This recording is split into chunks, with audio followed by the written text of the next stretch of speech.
Olá a todos, sejam bem-vindos novamente ao nosso canal no YouTube, Instituto Gaudiya Vaishnava de Educação. Meu nome é Mahakrishnanam Das e o objetivo desse canal é o de fazer comparações entre o pensamento ocidental, acadêmico, e a sabedoria milenar, atemporal do Oriente, especificamente dos Vedas. Livros tais como Bhagavad Purana, Bhagavad Gita, Upanishads, pelo viés do movimento de Sankta de Sri Chaitanya Mahaprabhu, Gaudiya Vaishnavismo.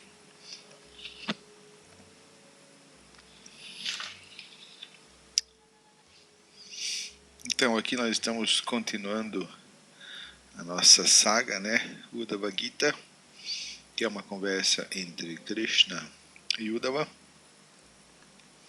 É como se fosse uma Bhagavad Gita mais aprofundada ainda dentro do Srimad Bhagavatam, O Srimad Bhagavatam é o estudo pós-graduado da Bhagavad Gita, e esse Uddhava Gita ele vem encerrar praticamente toda a obra, todos os 12 cantos do Srimad Bhagavatam.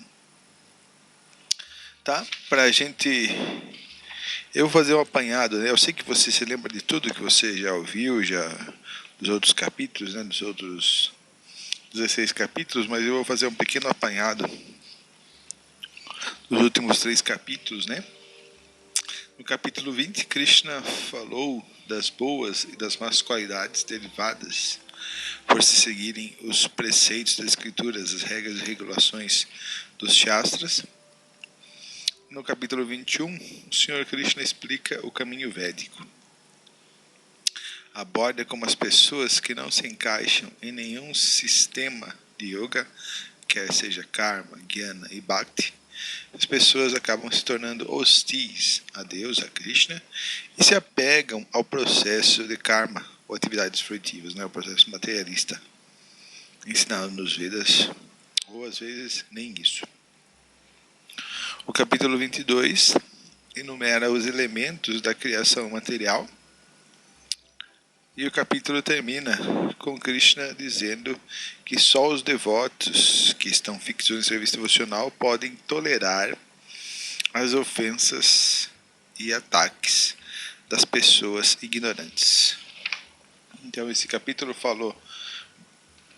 ele deu uma perspectiva sobre Sankhya, Sankhya significa contar, elencar os elementos materiais, e esse capítulo encerra com esse verso, Krishna falando que só os devotos conseguem tolerar o ataque das pessoas grosseiras no mundo. Então essa vai ser a conexão com esse capítulo de hoje, que é o capítulo 23 do Uddhava Gita. Então vamos lá. Pelo estúpido que vos fala. Uddhava Gita, canto 11, capítulo 23. Então, para exemplificar como só o devoto tolera as ofensas, os insultos, consegue permanecer pacífico nesse mundo material, Krishna vem cantar a famosíssima canção do Brahmana de Avanti.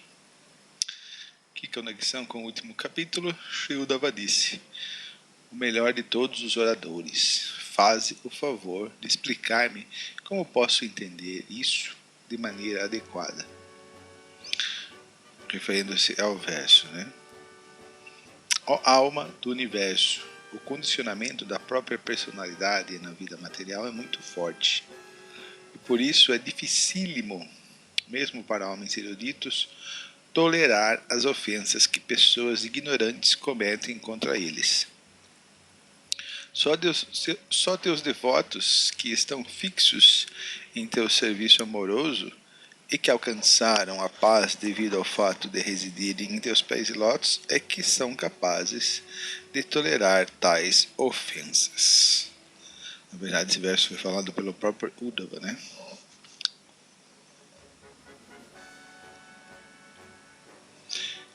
Continuando, o Senhor Krishna disse: ó discípulo de Brihaspati, praticamente inexiste homem santo neste mundo capaz de recompor a própria mente, depois desta ter sido perturbada pelas palavras ultrajantes de homens bárbaros.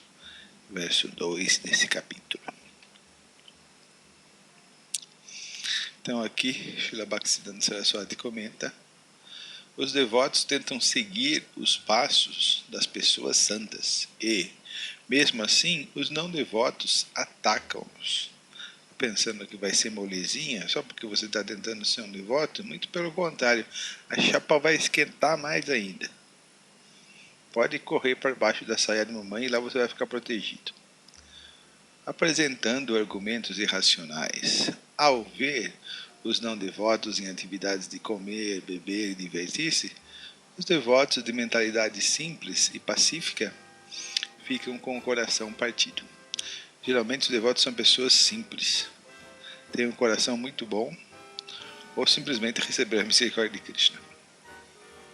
Embora os devotos permaneçam distantes das pessoas pecaminosas, os não devotos de mentalidade abominável vão perseguir os devotos com suas palavras duras, pelas quais insultam os outros, certamente refreiam o progresso da sociedade humana. Aqui o comentário do Bhagavatam, comentário de Hridayana Maharaj. Na era moderna existe uma propaganda muito difundida ridicularizando o caminho da realização espiritual.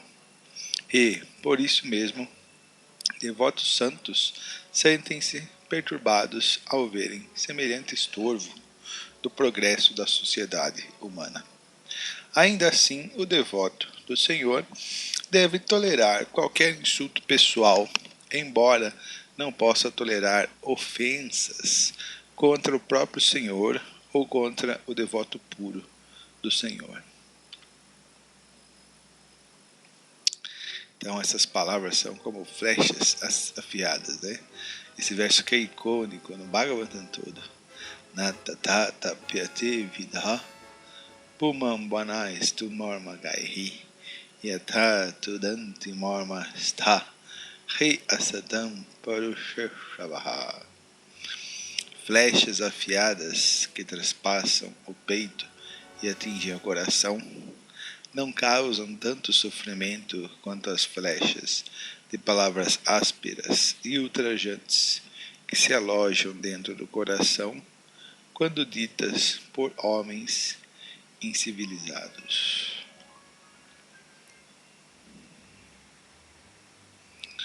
Então Krishna vai contar uma historinha. Na verdade é uma grande história, né? Os devotos adoram essa história. Para Sri Uddhava. Certa vez, um sannyasi foi insultado de muitas maneiras por homens ímpios. Com determinação, todavia, ele lembrou-se de que estava sofrendo o fruto do próprio karma anterior. Vou narrar-te sua história e o que ele disse. A canção que ele vai cantar, né, esse Brahma, desse devoto, que é o grande clímax, né, dessa história.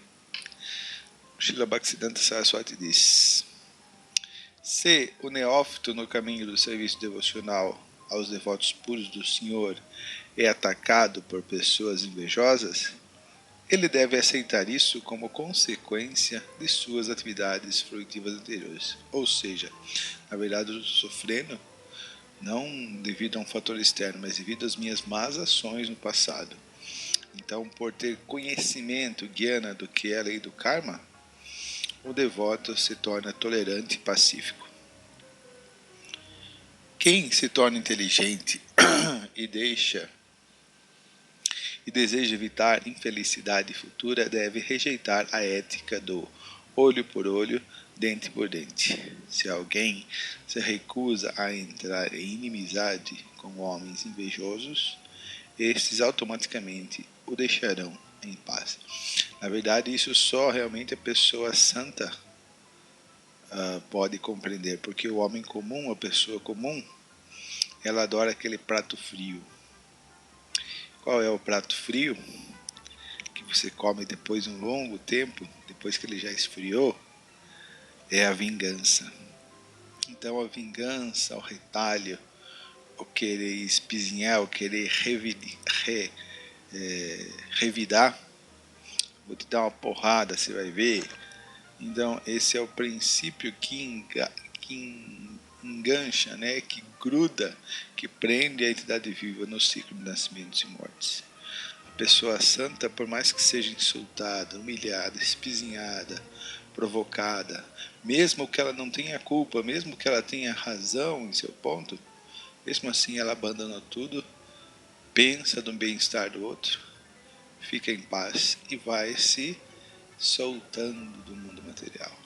Então, se a vingança é um prato que se come frio, mas ele vai estar frio, a liberdade, a libertação do mundo material dos ciclos de nascimentos e mortes é um prato que se come muito mais tardiamente, mas ele vai ser quente e saboroso.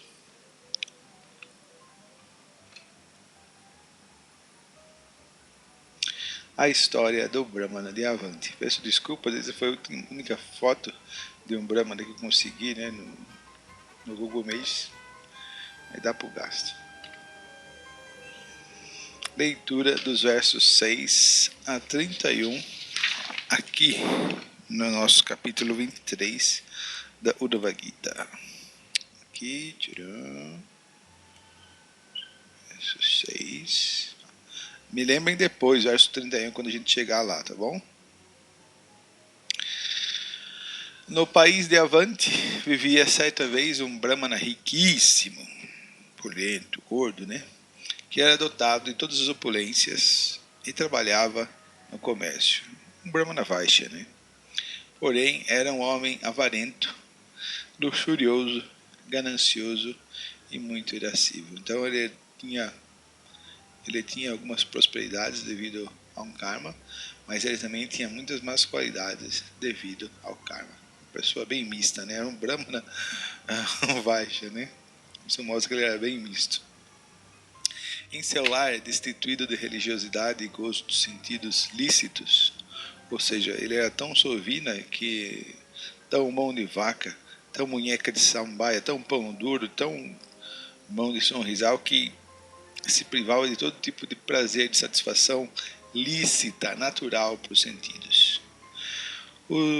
Então ele era assim, né? E os membros familiares e hóspedes nunca recebiam o devido respeito. Então o hóspede, Titi, esse é um preceito muito importante de acordo com os Vedas. De acordo com os Vedas, há de se receber muito bem um hóspede. O anfitrião, ele tem todo o dever de receber muito bem um hóspede. Se ele não faz isso, ele perde punha e se envolve em atividade pecaminosa. Então, nem sequer com boas palavras, doces palavras, esse Brahmana de Avanti direcionava, né, tanto aos seus familiares quanto aos visitantes, as pessoas que ele visitavam. Ele nem, nas ocasiões adequadas, concedia ao próprio corpo satisfação suficiente. Visto ser ele tão empedernido e avarento, seus filhos, parentes, esposa, filhos e servos começaram a sentir inimizade, ódio dele, né? Desgostosos, eles jamais o tratavam com afeição. Dessa forma, as deidades que presidem os 5 sacrifícios da família enfureceram-se com o Brahmana, que, tal qual um yaksha, costumava guardar sua riqueza de modo mesquinho, que não tinha nenhum bom destino, nem neste mundo, nem no próximo, e que era desprovido por completo de religiosidade e gozo dos sentidos. Religiosidade aqui, dharma, e gozo dos sentidos, kama.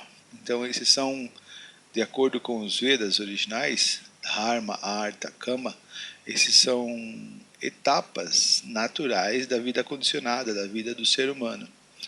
Só que ele não praticava dharma, por quê? Porque ele tinha dinheiro, e o dinheiro que alguém ganha, ele tem que ser expendido, ele tem que ser dedicado a ser gasto em cerimônias, em rituais, em dar caridade. Mas ele não fazia nada disso, por isso as deidades dos sacrifícios estavam furiosas com ele, né? E ele era qual um yaksha, né? Os parentes lá do Kuvera, né? Lá dos Himalaias, né? Eles mexem com dinheiro, mas só para guardar, guardar, guardar, guardar e nunca gastar com os propósitos. Os propósitos necessários são uma doença, um reveses ou então em cerimônias religiosas. É para isso que serve o dinheiro. Gastar com gozo dos sentidos ilícito, isso vai trazer infortúnio e enredamento, mas quando você gasta o dinheiro com esses propósitos, cerimônias religiosas, contratempos, etc., aí sim é uma forma sábia de gastar o dinheiro. Ó magnânimo Uddhava, devido à sua negligência ao serviço a esse semideus, não fazia yagya, né? Ele esgotou todo o seu crédito de piedade e riqueza. A acumulação de seus exaustivos e repetidos esforços perdeu-se totalmente. O significado? Então, o crédito de piedade dele ficou como um galho murcho, que não produz mais frutos nem flores. Srila Jiva Goswami comenta que o Brahmana tinha um vestígio de piedade dirigido ao Senhor Supremo. Ele fez algum processo ligado a Bhakti, ou ele fez algum tipo de Bhakti. Talvez não Bhakti pura, mas ele fez algum tipo de Bhakti, né, no passado. E a esperança de lograr a liberação, então ele confiava em moksha, né? Não fazia nada para alcançar o moksha, né? Mas ele tinha fé em moksha, né? Esta parte pura do galho de sua piedade permaneceu viçosa e acabou produzindo o fruto do conhecimento. Então tinha uma parte da árvore que era muito podre, mas tinha esse galho aí, de acordo com Jiva Goswami, né? Ele tinha adorado Krishna na vida passadas e por isso tinha fé em moksha. Essa parte ainda salvou ele, né? Então vejam que glorioso, né? Um pouquinho de serviço devocional que ele fez provavelmente em vidas passadas, talvez mesclado com karma, jnana ou alguma coisa assim, mas de qualquer forma o serviço devocional sempre floresce, quer no momento ou quer mais tarde. Depois que ele expurgou essas atividades pecaminosas, permaneceu viçosa, né? Esse galho de atividade devocional que ele fez. Meu querido Uddhava, uma parte da riqueza desse pretenso Brahmana foi tirada por seus parentes. São tantos. Outra parte por ladrões. Outros ladrões. Outra pelos caprichos da providência. Outra pelos efeitos do tempo. Outra por homens comuns e outra pelas autoridades do governo. No significado, Srila Bhaktisiddhanta Saraswati Thakur ressalta que a pessoa não deve apenas se proclamar um Brahmana. Deve antes compreender de fato sua identidade original como servo eterno do Senhor.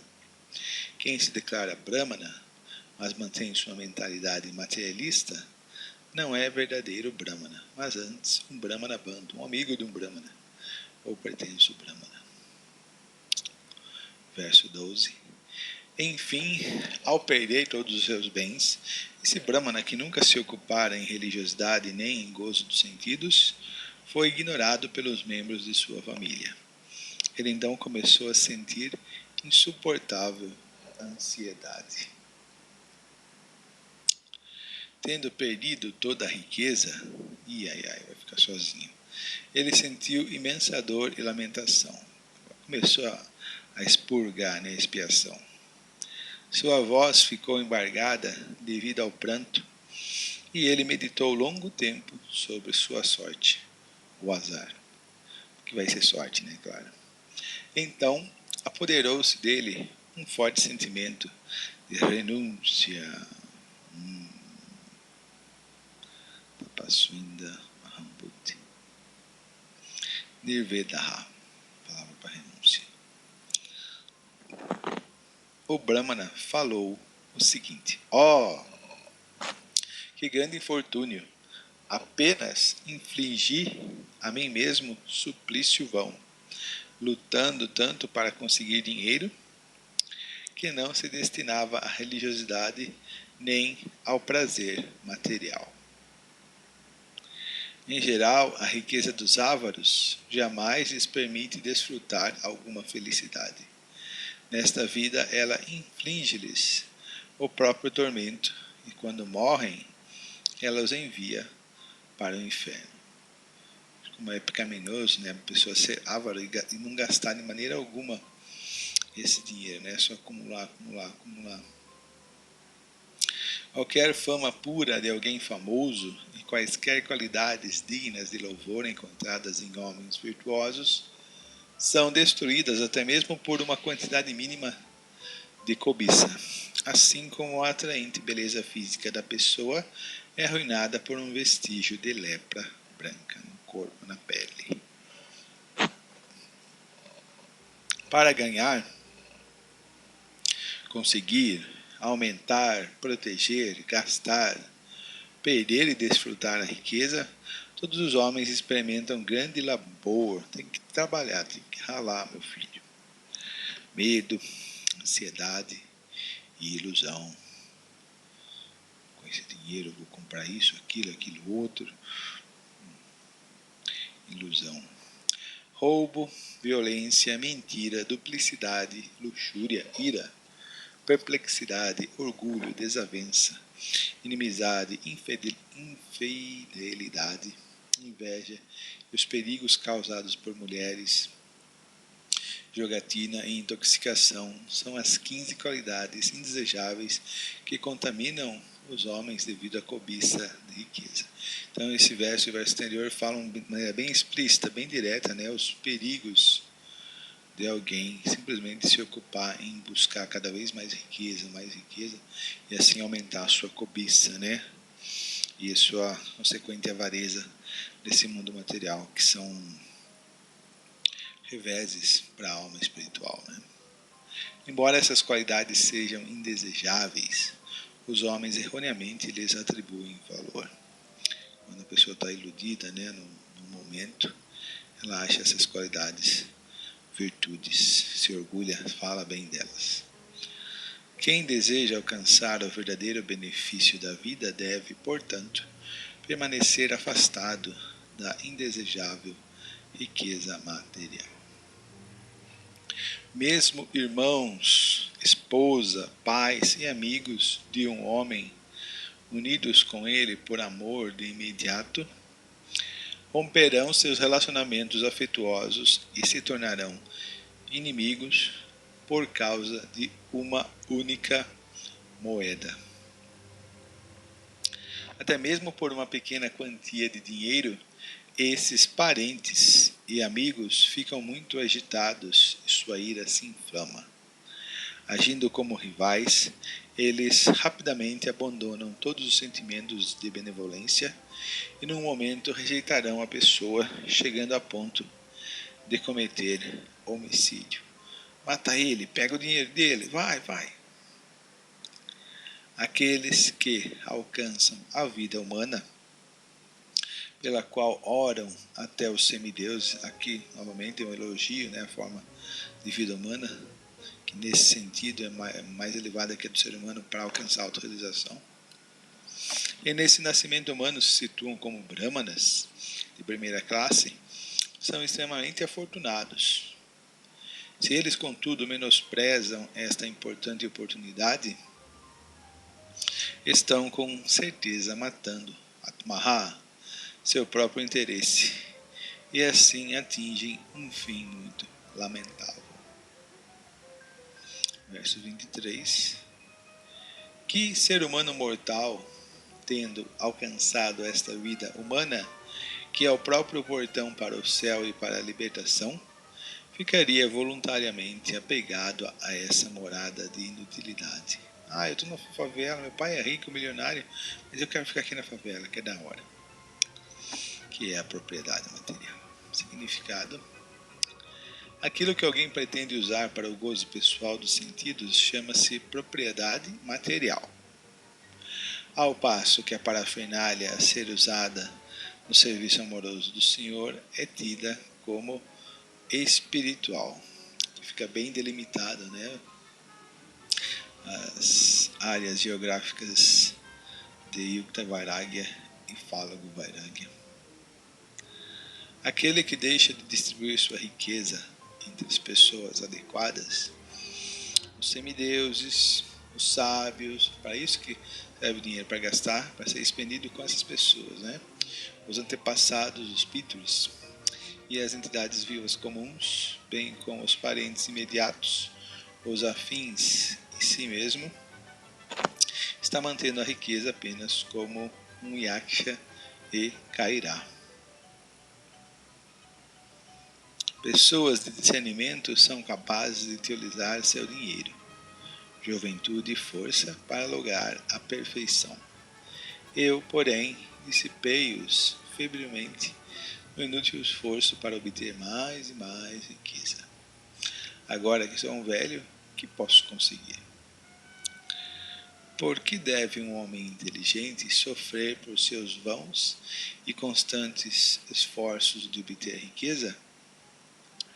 De fato, o mundo inteiro está muito confundido pela potência ilusória de alguém. Quem? Para quem está nas garras da morte, de que adianta a riqueza ou aqueles que a oferecem, ou gozos sentidos, ou os que oferecem, ou ainda qualquer espécie de atividade frutiva, que apenas faz com que voltemos a nascer no mundo material? Fiquei desconfiado da tradução desse último verso, mas tudo bem. A suprema personalidade de Deus, o Senhor Hari, que inclui em si mesmo todos os semideuses, deve estar satisfeito comigo. De fato, ele me trouxe, está começando a ficar sóbrio, né? Clarear as coisas. Ele me trouxe a esta condição de sofrimento e me forçou a experimentar o desapego, que é o barco, para me transportar além deste oceano da vida material. Caso ainda reste algum tempo em minha vida, executarei austeridades e forçarei meu corpo a subsistir com o mínimo necessário. Sem mais confusão, buscarei aquilo que constitui todo o meu interesse próprio na vida e permanecerei satisfeito dentro do eu. Então, que os semideuses dirigentes dos três mundos bondosamente concedam-me sua misericórdia. De fato, Maharaj Katwanga, a ele de novo aqui, foi capaz de alcançar num único momento um mundo espiritual. Verso 31 e último, né? Obrigado por me lembrarem. O Senhor Shri Krishna continuou, com sua mente fixa nessa determinação, aquele excelentíssimo Brahmana de Avanti foi capaz de desatar os nós do desejo dentro do seu coração. Ele então adotou o papel de um pacífico e silencioso sannyasi mendicante.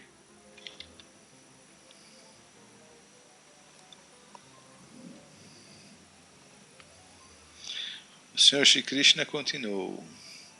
Aqui o verso 31 que nós já acabamos de ler. Muito bem. Então, vamos ver agora as reações do Brahmana de Avanti. Ele divagava pela terra, mantendo sob controle sua inteligência, sentidos e ar vital. Para solicitar caridade, ele viajava sozinho por várias cidades e aldeias. Ele não proclamava sua avançada posição espiritual e por isso não era reconhecido pelos outros. Ou seja, totalmente discreto, totalmente humilde, totalmente sem tentativas de exaltar, de mostrar o falso ego. Né? Segundo Srila Bhaktisiddhanta Saraswati Thakur, a aceitação da ordem de Tridandi Sannyasi é a principal indicação de que a pessoa, de fato, se refugiou na suprema personalidade de Deus. As três varas do Danda, ou cajado, a vara do Sannyasi, né? Vaishnava, indicam o controle do corpo, da mente e das palavras, mediante o processo de empregá-los apenas no serviço amoroso do Senhor. Este procedimento ajuda a pessoa a tornar-se mais tolerante do que uma árvore, conforme o próprio Sri Chaitanya Mahaprabhu recomendou. Através do estrito controle do corpo, mente e fala, fortifica-se a qualidade de tolerância. e assim manifestam-se outras qualidades, tais como perdão, não desperdício de tempo, Srila Prabhupada é o emblema disso, desapego do gozo dos sentidos, ausência de orgulho falso nas atividades e não anseio de liberação. Dessa maneira, a alma condicionada abandona a mentalidade própria dos materialistas, que é o que tanto tranca a gente no mundo material, né? Eu preciso trabalhar como um asno, preciso ganhar dinheiro, preciso fazer minha vida. Que estabelecem pretensas relações afetuosas de lisonja mútua e exploram uns aos outros em troca de gozo dos sentidos. Quem adota o estrito caminho da consciência de Krishna, seguindo os passos das grandes almas, pode alcançar o refúgio do Senhor. Aqui o verso 33, seguinte. Ao bondoso Uddhava, vendo como um mendigo velho e sujo, pessoas rudes o desonravam com muitos insultos. Algumas dessas pessoas tomavam seu cajado de sannyasi e outras o cântaro que ele levava, o kamandalo, né, para coletar esmolas. Algumas levavam seu assento de pele de veado, outras suas contas de oração e outras roubavam sua roupa esfarrapada, deixava ele pelado. Mostrando-lhe esses objetos, fingiam devolvê-los, mas tornavam a escondê-los. Quando se sentava à beira do rio, pronto para comer o alimento que coletara mendigando, né, fazia madukari, semelhantes patifes pecadores vinham e urinavam na comida e ousavam cuspir em sua cabeça. Pensando que é mole, é. Embora tivesse feito um voto de silêncio, voto de Mauna, né, eles tentavam fazê-lo falar, e se ele não falasse, batiam nele com varas. Outros o castigavam, dizendo: este homem é apenas um ladrão. E outros o prendiam com cordas, gritando: amarrai-o, amarrai-o. Eles criticavam e insultavam, dizendo: este homem é apenas um hipócrita e enganador. Ele faz da religião um negócio apenas porque perdeu toda a riqueza e sua família o mandou embora. Alguns o ridicularizavam, dizendo: vede só este poderosíssimo sábio. Ele é tão firme quanto as montanhas dos Himalaias. Mediante a prática do silêncio, ele luta por sua meta com grande determinação, tal qual um pato. Outros soltavam gases sobre ele, ainda outros às vezes acorrentavam este Brahmana 2 vezes nascido e o mantinham cativo como um animal de estimação. O Brahmana compreendeu que todo o seu sofrimento, provocado por outros seres vivos, por forças superiores da natureza e pelo próprio corpo, era inevitável, pois foi-lhe otorgado pela providência. O verso 35 e 36 do capítulo 23.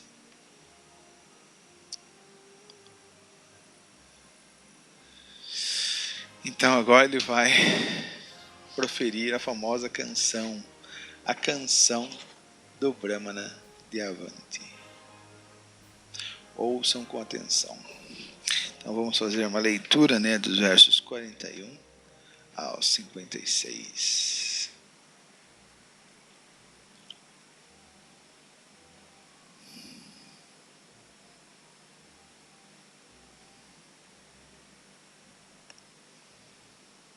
Mesmo enquanto era insultado por esses homens de baixa classe que estavam tentando provocar sua queda, ele permanecia estável em seus deveres espirituais, deveres diários, né?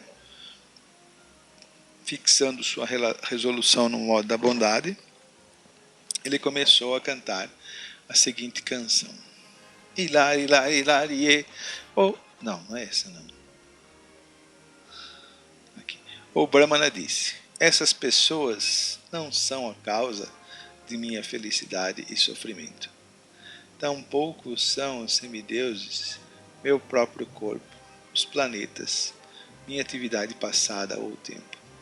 Ao contrário, é só a mente que acarreta a felicidade e o sofrimento e perpetua a rotação da vida material. Então, a primeira parte desse capítulo, Krishna falou muito bem sobre a questão da cobiça, da avareza. E agora Krishna vai falar como realmente a mente é o maior, talvez seja o único problema da alma condicionada. A mente descontrolada que engana o falso ego. A poderosa mente impulsiona as funções dos modos materiais, dos quais evoluem as diferentes espécies de atividades materiais nos modos da bondade, ignorância e paixão. Das atividades executadas em cada um desses modos, desenvolvem-se os correspondentes status de vida. É como se a mente catalisasse, esses modos.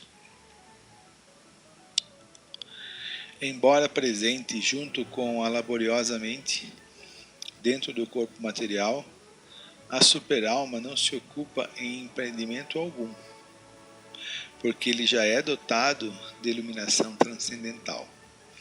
Agindo como amigo, ele, de sua posição transcendental, permanece apenas como testemunha. É o grande exemplo de como deve ser a atitude da alma condicionada, já que ela é parte parcela dele.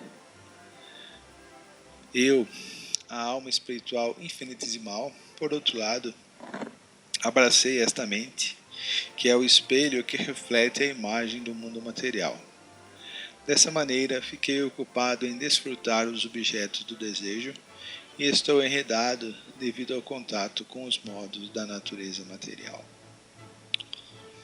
Caridade, deveres prescritos, observância de princípios reguladores maiores e menores, ouvir a escritura, obras piedosas e votos purificadores, têm todos como objetivo final a sujeição da mente. De fato, a concentração da mente no Supremo é o yoga mais elevado. Se a mente está perfeitamente fixa e pacífica, diz-me então qual é a necessidade de se praticar caridade ritualística e outros rituais piedosos? Se a mente permanece descontrolada, perdida em ignorância, então de que lhe servem essas ocupações? Todos os sentidos têm estado sob o controle da mente desde tempos imemoriais. Ai meu Deus! E a própria mente nunca fica sob o domínio de nada mais. Ela é mais forte que o mais forte, e seu poder quase divino é assombroso. Logo, qualquer um que puder pôr a mente sob controle, torna-se o senhor de todos os sentidos. Sem conseguir dominar este inimigo irreprimível, a mente, cujos impulsos são intoleráveis e que atormentam o coração, muitas pessoas estão completamente confusas e criam desavença inútil com os demais. Dessa forma, eles concluem que os outros, sempre são os outros o problema, São os seus amigos, os seus inimigos, ou pessoas indiferentes a eles. Pessoas que se identificam com este corpo, que é apenas o produto da mente material, todas as ações que eu estou fazendo agora, elas vão culminar no próximo corpo. Elas vão construir o próximo corpo. Lembrando que todas as ações começam na plataforma sutil, na plataforma mental. Eu preciso desejar para depois agir. E por isso a mente é o produto, o corpo material é o produto da mente. Essas pessoas estão cegas em sua inteligência, pensando em termos de eu e meu, devido à sua consideração ilusória de que este sou eu, mas aqueles são os outros. Eles vagueiam na escuridão perpétua. Caso digas que essas pessoas, o presidente da República, os meus pais, são a causa de minha felicidade e sofrimento, então onde se encaixa a alma nesta concepção? Esta felicidade e sofrimento não pertencem à alma. Sim, felicidade e sofrimento materiais são experimentados pela mente material, sukha dukkha. Mas as interações dos corpos materiais. Sim? Se alguém morde a língua com os próprios dentes, com quem ele pode se irar em seu sofrimento? Arranca os dentes. A culpa é dos dentes. Se dizes que os semideuses, que controlam os sentidos físicos, causam sofrimento, ainda assim, como se pode aplicar tal sofrimento à alma espiritual? Ou seja, tem muita chuva, estou sofrendo por causa disso, está alagando tudo, está muito frio, está nevando demais, estou sofrendo muito, está muito calor, 40 graus, estou sofrendo demais. A culpa é dos devas, que estão enviando essas intempéries dos tempos, do clima. Este ato de agir e sofrer, ação, são meras interações dos sentidos mutáveis e de suas deidades governantes. Quando um membro do corpo ataca outro, com quem pode o indivíduo que está nesse corpo ficar zangado? Se a própria alma fosse a causa de felicidade e sofrimento materiais, então não poderíamos culpar os outros, já que felicidade e sofrimento seriam simplesmente a natureza da alma. De acordo com essa teoria, nada exceto a alma existe de fato. E se percebêssemos algo além da alma, isso seria ilusão. A gente não percebe a alma da plataforma condicionada. Né? Portanto, visto que felicidade e sofrimento não existem de fato nessa concepção, por que se zangar consigo ou com os outros? E se examinamos a hipótese de que os planetas, aos astrólogos aí, são a causa imediata de sofrimento e felicidade, então também onde está a relação com a alma que é eterna? Afinal, o efeito dos planetas aplica-se apenas a coisas que nasceram. Além disso, astrólogos peritos explicaram que os planetas só causam dor uns aos outros. Portanto, visto que a entidade viva é distinta desses planetas e do corpo material, contra quem deve ela desabafar sua ira? Se aceitamos como hipótese que o trabalho floritivo é a causa da felicidade e sofrimento, ainda assim não estamos lidando com a alma. A ideia de trabalho material surge quando há um agente espiritual que é consciente e um corpo material que sofre a transformação de felicidade e sofrimento como reação a tal trabalho. Então, apesar da alma não ter nenhuma relação com o corpo, mas devido à maia, devido à ilusão material, devido ao fato de nós estarmos apegados ao corpo e acreditarmos que somos o corpo, tudo aquilo que acontece ao corpo, a alma termina experimentando. E quem é a causa desse sofrimento e felicidade temporários, que parece real, mas na verdade é só relacionado ao corpo? A própria alma, que está confusa achando que é o corpo, devido às suas ações errôneas, suas ações em confusão, em ignorância. Visto que não tem vida, o corpo não pode ser o verdadeiro receptor de felicidade e sofrimento. Nem pode a alma, que em última análise é completamente espiritual, a alma só age na plataforma espiritual. E a parte do corpo material, porque o karma não tem, então, nenhum fundamento último, nem no corpo, nem na alma. Com quem a pessoa pode se zangar? Verso 55. Se aceitamos o tempo como a causa de felicidade e sofrimento, esta experiência ainda não pode se aplicar à alma espiritual, pois o tempo é uma manifestação da potência espiritual do Senhor e as entidades vivas também são expansões da potência espiritual do Senhor, manifestas através do tempo. De certo, o fogo não queima suas próprias chamas ou centelhas, nem o frio danifica seus próprios flocos de neve ou granizo. De fato, a alma espiritual é transcendental e está além da experiência da felicidade e sofrimentos materiais, mas devido à ilusão material, ela experimenta de forma virtual essa felicidade e sofrimento que está relacionado ao corpo. Mas o corpo é morto. Com quem, pois, a pessoa deve se zangar? Aqui um ponto chave para se entender a questão toda. O falso ego dá forma à existência material ilusória. O falso ego é aquilo que faz acreditar: eu sou esse corpo material, eu sou homem, eu sou mulher. Então essa noção de falso ego é que amarra virtualmente a alma no corpo, né? Que ata a alma, o corpo e as relações periféricas do corpo, né? A noção de eu e meu. E assim experimenta a felicidade e sofrimento materiais. A alma espiritual, todavia, é transcendental à natureza material.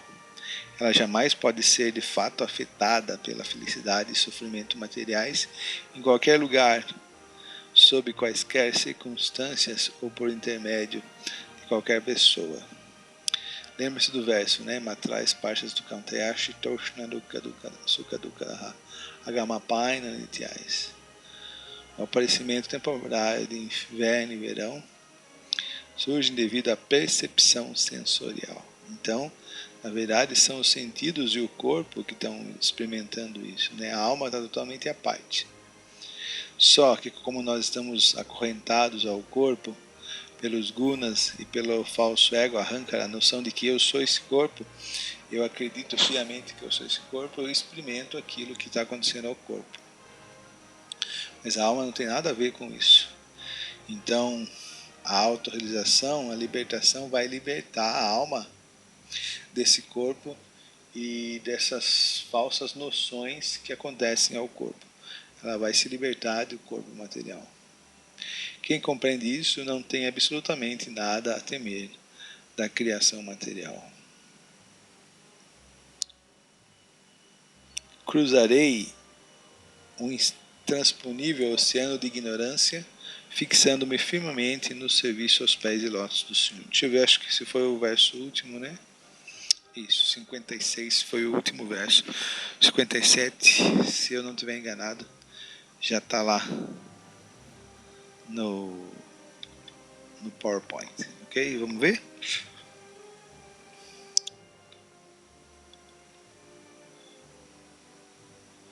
Sim, a rendição do Brahma de Avanti. O verso 57. Etan sa asthaya paratma niyushtam adyasitam purvatanair maharshibhi ahantarishyami duranta param tamomukundangri nishevayaiva. Então, depois do Brahmana de Avanti fazer essa análise de que todos os nossos problemas, felicidade e aflição, eles são potencializados pela mente. É a mente que está buscando felicidade e prazer no mundo material, e é a mente que está avidamente, com todo esforço, evitar o sofrimento material. Mas, se tudo isso está relacionado à mente material e ao corpo material, por que a gente acredita, porque a gente tem a sensação vívida, a sensação nítida, clara, de que sou eu que estou experimentando isso, já que eu não sou esse corpo, eu sou a alma e a alma está a parte de tudo isso? Então o falso ego, ele faz esse enlaçamento, né? Ele faz esse link entre o corpo e a alma espiritual, e pelo fato da gente estar em ilusão e coberto por Maya, a gente acredita que é o corpo material. E a gente sente aquilo que está acontecendo com o corpo material. Isso então é causado pelo falso ego. Então, depois do Brahmana de Avanti sabiamente compreender tudo isso, aí depois que você tem conhecimento, naturalmente do conhecimento vai se derivar desapego. É impossível alguém se desapegar do mundo se ela não tem verdadeiro conhecimento, verdadeira autorrealização, se ela não tem verdadeira realização, experiência profunda das coisas. Sem verdadeiro conhecimento, a pessoa vai continuar enredada e apegada no mundo. Então, esse conhecimento é um fruto de atividades piedosas, é um fruto da misericórdia sem causa do Senhor Krishna. E então o Brahma de Avante foi levado a tomar essa resolução heróica. Cruzarei o intransponível oceano de ignorância, fixando-me firmemente no serviço aos pés de lótus de Krishna. Isto foi aprovado pelos acharyas anteriores, que estavam fixos em firme devoção pelo Senhor. Paramatma, a suprema personalidade de Deus. Então esse foi o verso 57. Agora ficou heróico a coisa. Considerações finais do Senhor Krishna. O Senhor Krishna disse: então, tornando-se desapegado devido à perda de sua propriedade, esse sábio abandonou sua melancolia, porque teve conhecimento, né? Deixando o lar, ele aceitou o sannyasa e passou a viajar pela terra. Mesmo quando insultado por patifes tolos, ele permaneceu inabalado em seu dever e cantou essa canção. I sing in the rain. Não, foi essa, foi a canção previamente falada. Nenhuma outra força, além da própria confusão mental, faz a alma experimentar felicidade e sofrimento. Sua percepção de que existem amigos, pessoas neutras, inimigos, parentes, família e toda a vida material que ela constrói ao redor desta percepção são simplesmente criadas a partir da ignorância. Acabou o corpo, acabou o relacionamento. Muitas vezes eles acabam antes disso. Meu querido Uddhava, fixando sua inteligência em mim, na Bhagavad Gita, no Srimad Bhagavatam, nos pés altos de Krishna, deves então controlar de uma vez por todas a mente. Esta é a essência da ciência do yoga. Então, esse capítulo, o Brahma de Avante, é maravilhoso. Ele é extremamente crucial, ele é um grande alimento para as pessoas que já têm uma inteligência alva, né, uma inteligência forte, e estão andando a passos firmes no caminho da autorrealização. Jai Shri Krishna, Jai Shri Uddhava Ki Jai, Maitreya Muni de Papagaio de Pirata Ki Jai. Fala Shruti, então fala, quer dizer, fruto, Shruti e audição. Então, agora Krishna vai dar uma bênção. Krishna vai falar sobre o fruto daqueles que ouvem essa sessão com fé. Qualquer um que ouça ou recite para os outros essa canção do sannyasi, que apresenta o conhecimento científico a respeito do absoluto, e que então medite sobre ela com plena atenção, não voltará jamais a ser dominado pelas dualidades da felicidade e do sofrimento materiais. Haribol, fala Shruti Ki Jai.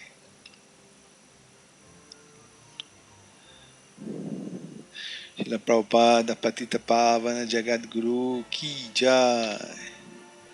Então aqui terminamos mais um capítulo na saga do Bhagavad Gita. Mas ele ainda continua. Não perca o fôlego, mantenha-se fixo nessa caminhada. Por favor, deixem um like, por favor, compartilhem, se inscrevam no canal, deixem uma doação de 500 francos na minha conta. Muito obrigado pela paciência. Tenham um bom dia, uma boa noite ou uma boa tarde. Hare Krishna e tchau!